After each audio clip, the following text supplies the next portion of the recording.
윤석열 대통령이 어젯밤 돌연 오늘 탄핵 심판 3차 변론기일에 출석하겠다고 밝혔습니다. 역대 사례를 통틀어 탄핵 소추된 대통령이 헌법재판소에 직접 출석하는 건 이번이 처음입니다. 취재기자 연결해서 자세한 내용 알아봅니다. 신지원 기자.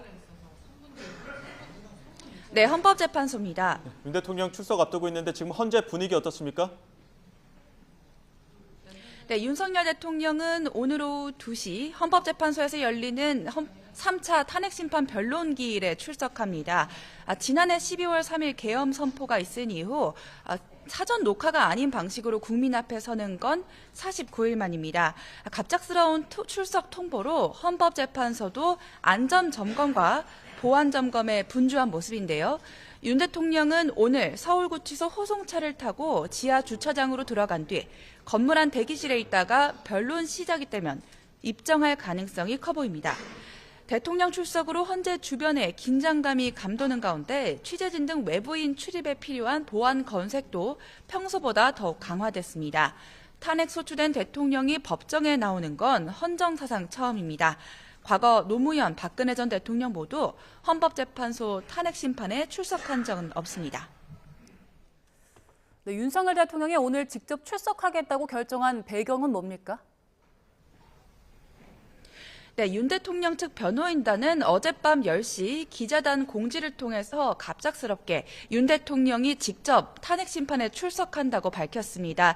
적정 시기가 되면은 출석한다고 밝혀오기는 했지만 예상보다는 이른 편인데요. 어젯밤 늦게까지 이어진 고위공직자 범죄수사처의 강제 구인 시도가 결정적인 배경이 된 것으로 보입니다. 윤 대통령 측 변호인단은 대통령이 공수처의 강제 구인 시도로 변호인 접견에서조차 탄핵 심판 준비 사항을 충분히 논의하지 못했다면서 방어권과 변론권의 심각한 침해라고 비판했습니다. 또 그동안 매주 2회 탄핵 심판과 내란 수사를 병행하는 것도 부당하다고 주장했는데 오늘 관련 언급을 할지도 주목됩니다. 네, 오늘 탄핵 심판은 그러면 어떻게 진행되는 겁니까? 네, 원래 오늘은 국회 측이 증거로 신청한 CCTV에 대한 증거 조사가 예정되어 있었는데 윤 대통령이 직접 출석하면서 변수가 생겼습니다. 오늘 윤 대통령은 직접 발언 기회를 얻어서 계엄의 정당성과 계엄의 선포한 배경, 탄핵과 수사가 동시에 진행되는 현 상황에 대한 생각을 밝힐 것으로 보입니다. 또 계엄의 원인으로 꼽았던 야당 주도의 탄핵 소추와 예산 삭감, 부정선거론 등을 설명할 가능성도 있습니다. 윤 대통령은 구속영장이 발부되기 전 앞선 2차례 변론에는 출석하지 않았었는데요. 윤 대통령 측 변호인단은 앞으로 가능하면 다음 달 13일까지 예정된 6차례 변론에 모두 출석하겠다고 밝혔습니다. 윤석열 대통령의 출석이 앞으로 탄핵 심판 절차에 어떤 영향을 주게 될까요? 네, 윤 대통령은 오늘뿐 아니라 모레 예정된 김용현 전 국방부 장관의 증인신문에도 출석할 것으로 보입니다.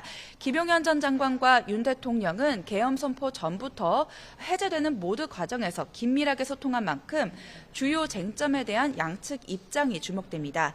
국회 측 증인으로 채택된 조지호 전 경찰청장은 불출석 사유서를 제출했고 여인형 방책사령관과 곽종근 특전사령관 등은 증인신문 절차를 앞두고 있습니다.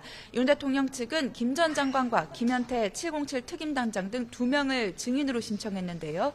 오늘 윤 대통령의 대국민 발언에 이어서 증인신문 과정에서 계엄 관계자들과 어떤 발언을 주고받을지가 관심입니다. 지금까지 헌법재판소에서 YTN 신지원입니다.